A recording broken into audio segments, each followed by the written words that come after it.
यह रही एक नई और प्रेरक 15 मिनट की कथा, डॉक्टर भीमराव अंबेडकर और समानता का दीपक। यह कहानी उनके जीवन की सच्ची घटनाओं से प्रेरित एक कथात्मक रूप में है। कथा समानता का दीपक। सन 1910 का दौर था। भीमराव अंबेडकर उस समय केवल 19 वर्ष के थे। वे बड़े उत्साह से अपने गांव से बंबई, अब मुंबई की ओर निकले थे। उनके मन में एक ही सपना था, पढ़ लिख कर समाज के अंधकार को दूर करना। जब वे बंबई पहुंचे तो वहां की चमकदमक देखकर हैरान रह गए। लेकिन जल्द ही उन्हें यह एहसास हुआ कि समाज में जाति का अंधेरा गांवों की तरह शहरों में भी फैला हुआ था। उन्हें हॉस्टल में जगह नहीं दी गई, पानी पीने के लिए बर्तन अलग रखे गए और भोजन के समय सब उन्हें दूर बिठाते।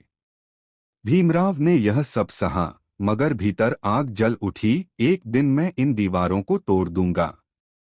कोलंबिया यूनिवर्सिटी का सफर। 1913 में उन्हें अमेरिका की कोलंबिया यूनिवर्सिटी से छात्रवृत्ति मिली।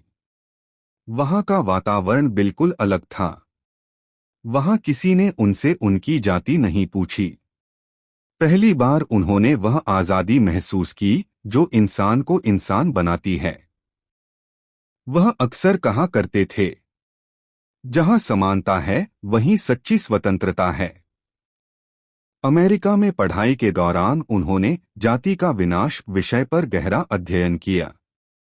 उन्होंने समझा कि भारत की सबसे बड़ी बीमारी अज्ञान नहीं, भेदभाव है। वापसी और संघर्ष।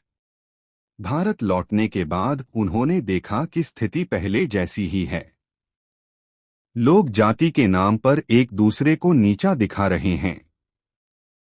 उन्होंने एक छोटे से कमरे में बैठकर बहिष्कृत भारत नाम का अखबार शुरू किया। उस अखबार के पहले ही अंक में उन्होंने लिखा, यदि इंसान इंसान से नीचा है तो ईश्वर का अस्तित्व व्यर्थ है। लोग धीरे धीरे जुड़ने लगे, पर विरोध भी बढ़ा। उनके घर पर पथराव हुआ, सभाएं तुड़वाई गईं, पर डॉक्टर अंबेडकर ने हार नहीं मानी। वे कहते थे, जो संघर्ष से डरता है वह अधिकारों की बात नहीं कर सकता। चवदार तालाब आंदोलन 1927। एक दिन उन्होंने नासिक जिले में चवदार तालाब नामक जगह पर आंदोलन का नेतृत्व किया। वहां सैकड़ों दलित लोग पानी पीने तक नहीं जा सकते थे। अंबेडकर ने कहा, यह पानी केवल शरीर की प्यास नहीं बुझाएगा, आत्मा की भी।